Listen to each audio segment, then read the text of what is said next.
This is Gary Butterfield. This is Cole Ross. And this is Monster, my podcast. And this is the Shadowhound. There's a monster in my podcast. Mm-hmm. I like this fella quite a bit. Yeah, this is not bad. He's mostly a large dog. A very like a big dog. Yeah. Yeah. Like a Burmese mountain dog kind of size. Yeah. And so their whole thing is they're sensitive to light, they operate in the shadows, and they can move their fur around with their muscles to expose only their undercoat. Right. To be kind of pitch black and camouflage. Yes.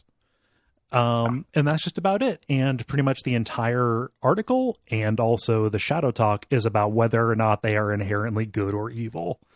Mm-hmm. Yeah, and they have to be one or the other. Oh, of course. Like it is like they're attracted to evil sights because they're going to protect you, or they're attracted to evil sights because they're going to wreck you. Right. They attack or they protect. Yeah. And that's it. Yep. Either or. Yeah. He attack or he protect. End of meme. Yeah. Martin tries to step in and be the voice of reason, saying that's mystical dreck from both of you. There's no evil in the world, and those things are just animals. But nobody responds. No. Like it's one of those, like, some ways Shadow Talk feels like real internet, and then something like this happens where like there's not a million, corrections or people just fighting him on that. Yeah. Yeah, I'm just really surprised. That comment was left dormant for a whole day. What? Until the next day, until February 1st, 2051, and then Leather Jacket pops in. Yeah. So. What if I don't know? What if the sysop deleted a bunch of stuff? We know when the sysop deletes stuff. Yeah, that's true. There's like a little edited tag. So yeah, megabytes and megabytes.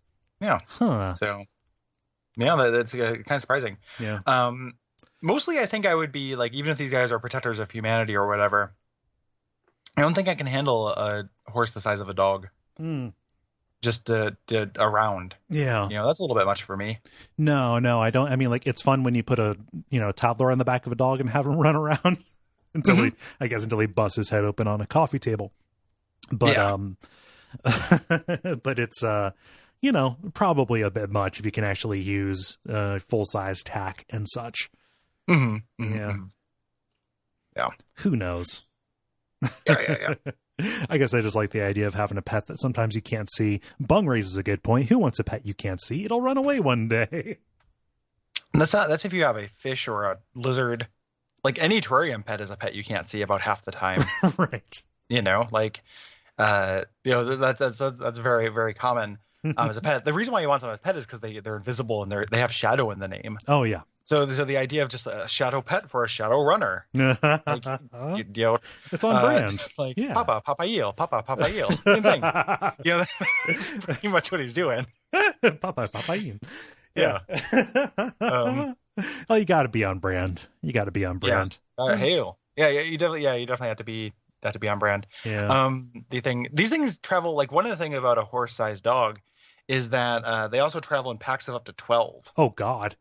So there's lots of horse-sized dogs. Forget the Juggernaut. This thing's an extinction event.